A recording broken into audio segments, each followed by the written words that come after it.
Finding Mrs. Ford is an exploration of a woman's identity in two different stages of her life, when she's young and vulnerable, and when she's more mature and seemingly more rooted in who she is.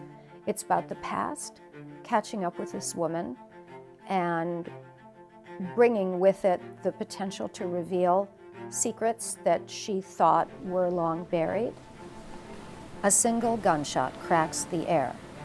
Seagulls flutter and levitate above the sand as Mrs. Ford's dogs rise barking.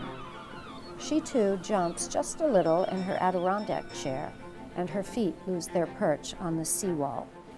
In August of 2014, the FBI shows up at the house of Susan Ford on the Atlantic coastline in a bucolic resort community of Watch Hill, Rhode Island. They come to ask her about a man called Sammy Fakori, and Susan lies. She says she does not know him. If I were to describe the type of book that Finding Mrs. Ford is, I would call it a literary thriller. There's wild, crazy, passionate love in a disco.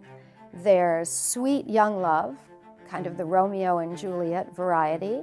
And there's a deep and meaningful, heartfelt marriage that happens when one of the characters is a little bit older. So in Finding Mrs. Ford, the concept of the choices we make, the fact that something that you may think you buried long ago could still resurface, it could still play a part in your life, that's fundamental to this book.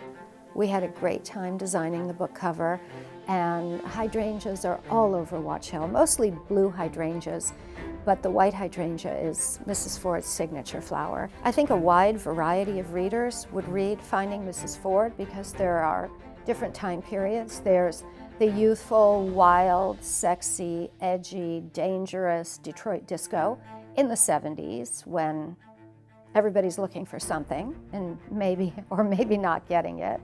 There's the more mature setting in Watch Hill, which is a more restful community. And then there's the thriller component. There are Italian guys and Chaldean guys, and many of them involved in activities that may or may not be legal. So I think a lot of people would like to read this book.